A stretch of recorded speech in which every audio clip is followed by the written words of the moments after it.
Une terre d'abondance, avec des emplois, des salaires généreux, une croissance à 2 chiffres. Oui, mais voilà, les trèfles à 4 feuilles n'ont pas suffi à lui porter bonheur. Septembre 2008, la verte Irlande, très dépendante de l'extérieur, est frappée de plein fouet par la crise mondiale du crédit.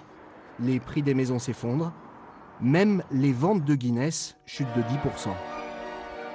Et si l'Irlande plonge, c'est à cause de ses banques infestées d'emprunts toxiques, à l'image d'AIB, Allied Irish Bank, que le gouvernement a décidé de sauver en faisant les poches des Irlandais.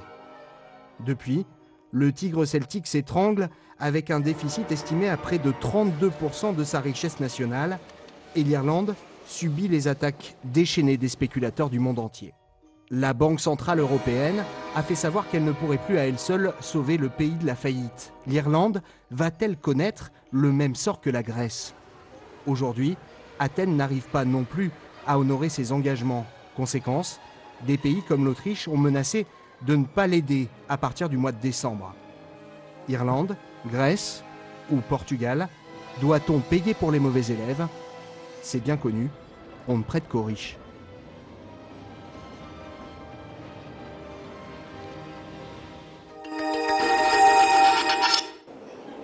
Et notre invité aujourd'hui est Patrick Le Yarrick. Bonjour. Bonjour. Alors vous êtes vice-président du groupe de la gauche unitaire européenne et également vous êtes membre de la commission spéciale ici au Parlement européen, commission spéciale sur la crise. Alors l'Irlande, ici tout le monde n'a que ce nom à la bouche. Est-ce que l'Europe a raison de s'inquiéter pour l'Irlande ? Je crois que oui, puisqu'on a beaucoup d'éléments économiques aujourd'hui qui montrent qu'elle est gravement en crise. Mais c'est un cas d'école, puisque voilà un pays qui a été présenté comme un peu le modèle à suivre, avec une baisse permanente de la fiscalité du capital. Et conclusion, aujourd'hui, il y a insuffisamment d'argent et il est au bord de l'implosion. Donc c'est un cas d'école à suivre pour l'Union européenne. Alors vous dites que c'est un cas d'école, mais on parle d'un risque de contagion, par exemple au Portugal ou à l'Espagne. Est-ce que vous pensez que ce risque est réel ? Oui. Pour les mêmes raisons, c'est-à-dire que en permanence au nom de l'harmonisation des fiscalités, mais c'est une harmonisation des fiscalités vers le bas et toujours sur le capital et non pas sur le travail.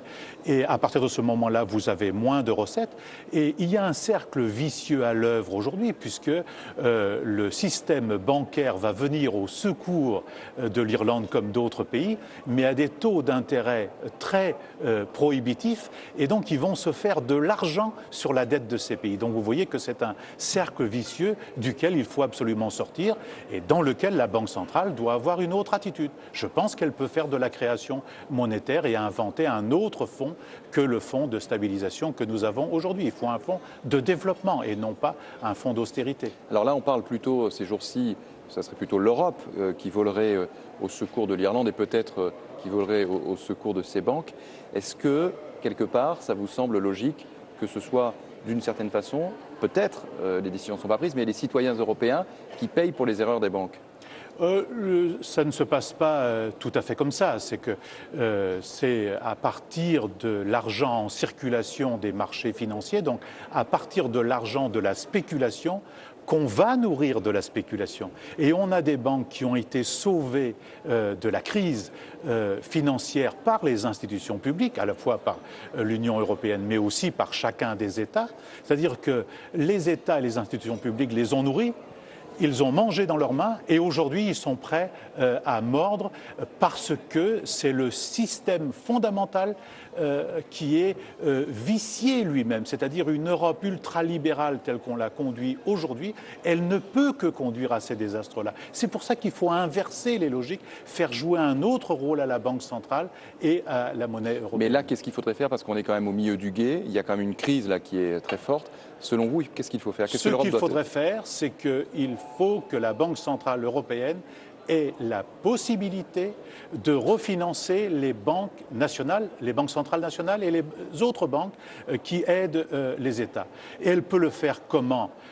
Par de la création monétaire. La Banque centrale américaine le fait bien. Ils viennent d'émettre 600 000 milliards de dollars. Par conséquent, on pourrait nous aussi faire la même chose et créer à partir de cela un système qui gèle la dette des États, et on créerait à partir de ça un fonds, non pas de stabilité financière, je ne suis pas contre les mots, mais je suis pour un autre sens. Et donc il faudrait un fonds de développement économique, social et écologique à partir de cela, en développant les services publics. Pour bien comprendre, là, vous avez le sentiment que l'Europe ne va pas dans le bon sens, là ? Ah, pas du tout. Vous voyez bien que c'est des politiques d'austérité qui sont mises en œuvre par les institutions européennes. Et la nouveauté, qui est quand même assez bizarre, c'est que le Fonds monétaire international, désormais, il est impliqué dans les politiques monétaires, financières et économiques de l'Union européenne en appliquant les mêmes recettes que pour les pays sous-développés. Ça veut dire perte de souveraineté pour l'Europe et pour les pays européens ? Une grande perte de souveraineté, ça veut dire que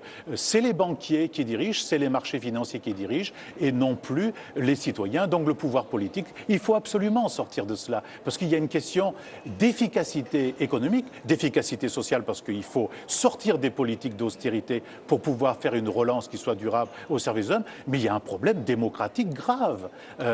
Les Irlandais, on les a violés pour leur dire qu'il fallait accepter le traité de Lisbonne et aujourd'hui ils se trouvent dans cette panade qui est extrêmement préoccupante et grave.